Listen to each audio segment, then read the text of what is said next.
Welcome back to the Boondocks Homestead. We're in my kitchen in our house, and I started making this, and I thought, well, I didn't have a video, so I'm going to show you what I'm making us for dinner.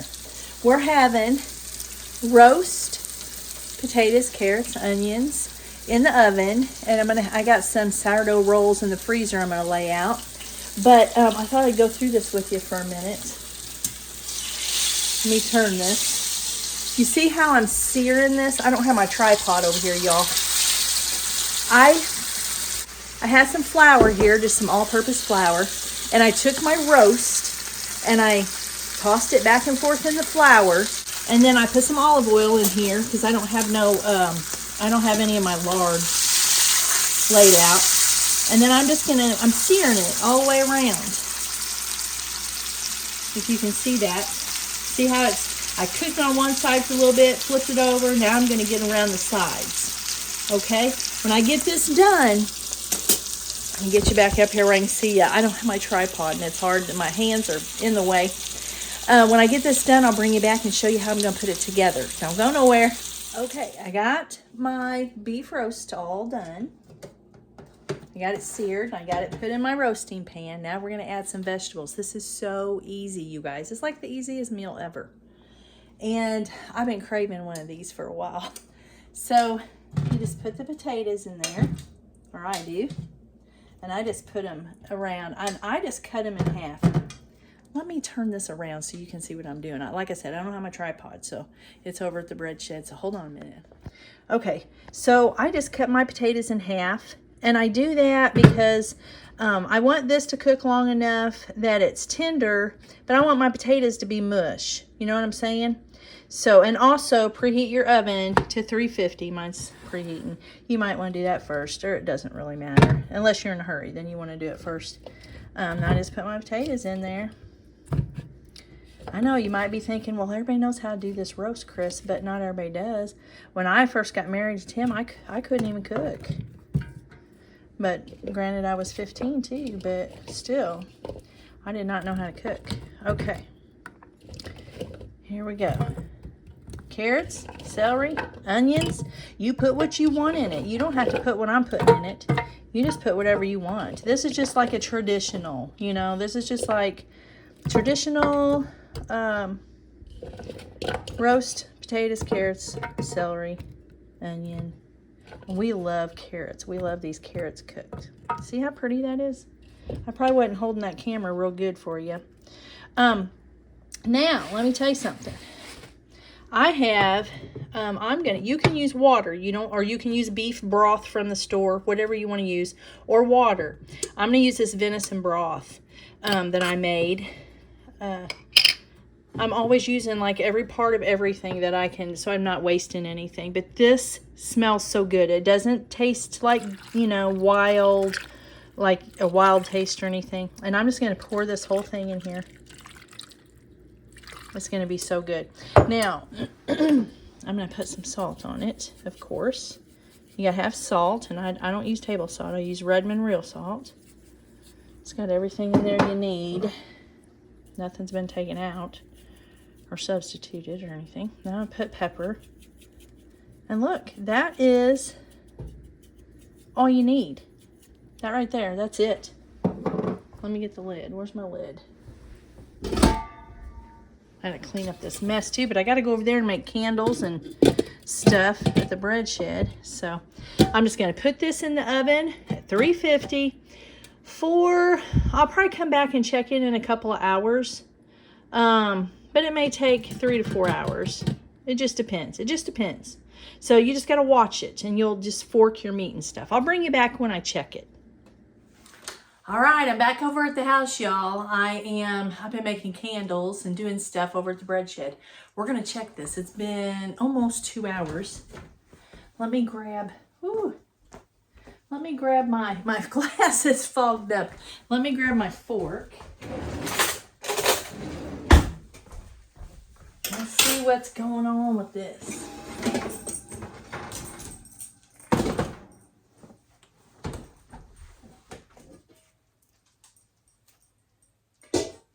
There's a little onion skin that was on that pan.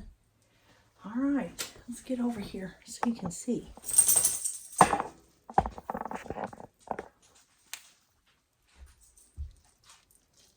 Well, it needs some more time.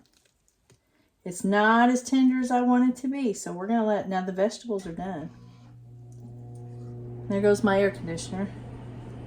Vegetables are done. We're going to put this back in there for about probably another, I'd say an hour. And then if my vegetables get looking too done, then we're going to take it all out. And then I'll just put the meat back in there, or we'll just see what happens. Usually I don't have an issue. That was a really thick roast, really thick. But it'll get done. It'll get done. So I'll come back in an hour.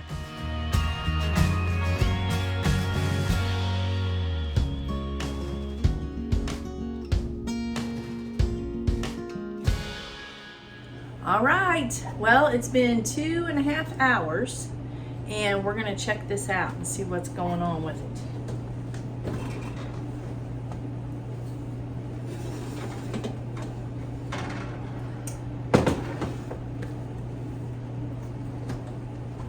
Still hurts to bend a little. Ah, it's looking good. Reach down here where you can see it. It's a cooking, it's a cooking. Here's mine. Let me grab some. I used to have a, yeah. That's what I was looking for. Look at that one. Oh yeah, absolutely guys. Wonderful. So 2.5 hours, $3.50. Worked out wonderful for me. And that was, it drew up some, but that was a thick, well, that's hot. That's why that was cooking. I just made some tea.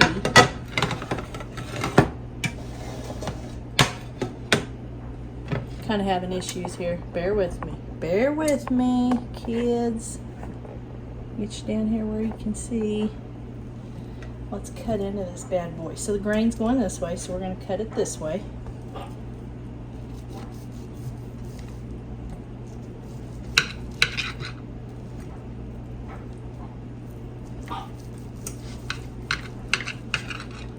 Gus is acting up because I put him in his playpen. Well, I didn't want to cut there. Yeah, that's going to be good. I really don't want to cut any more of it, you guys, because I want it to be nice and moist for Tim. And if I cut all that, it's going to dry out. So I don't want to do that, okay? But you seen how it was cutting. I'll just take a little taste of it. Amazing. Amazing. Let me grab a spoon here.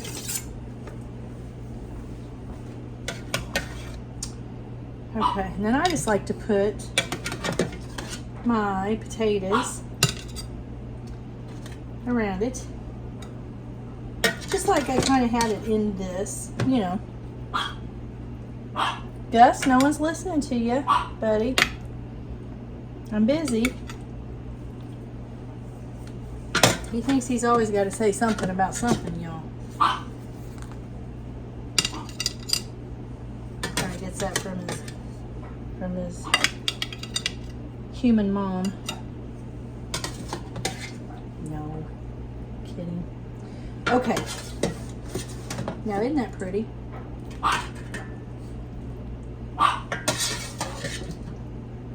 And then I just put that all around like that, you guys. Now that makes for a pretty centerpiece.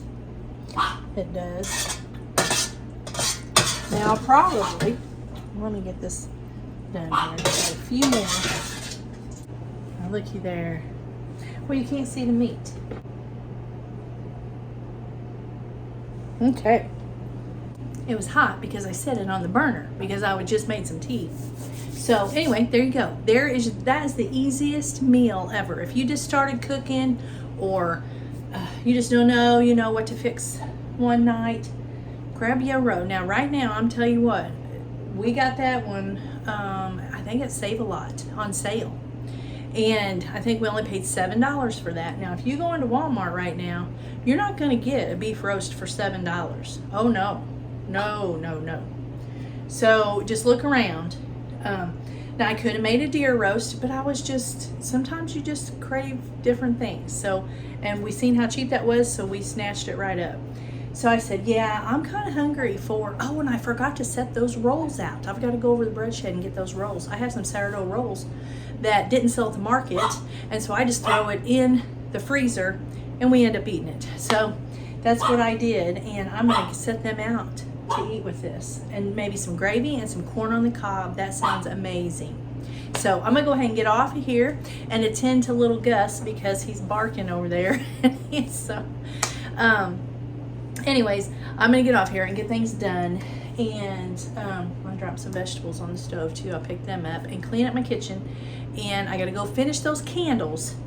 I gotta label them and stuff, and then be about time to go get on the bus, and Tim will come home, and we got some more stuff to do. So guys, I love you. I'm glad that I could share that with you. You're probably thinking, Chris, it's just a roast and potatoes and carrots. I know, I get it, but some people don't know. Like I said, I did not know how to cook when Tim and I got married. Did not. But look how many years, 41 years I've had practice. So anyway, I'm getting off here. So here's Gus, you all. I don't know if you've ever met Gus. We've had him, he's 7 years old, and he's a daddy's boy. We have a different kind of relationship, Gus and I, but he tolerates me, and that's about it. He's just a one-person dog, pretty much. But that's Gus. He's a miniature Chihuahua. He's tiny. But anyway, we love him, I guess. Huh, Gus? Can you say hi? Can you say hi to everybody? Yeah. Okay. I'm going to put you back down. Lord willing, we'll catch you next time. Love you guys. Bye.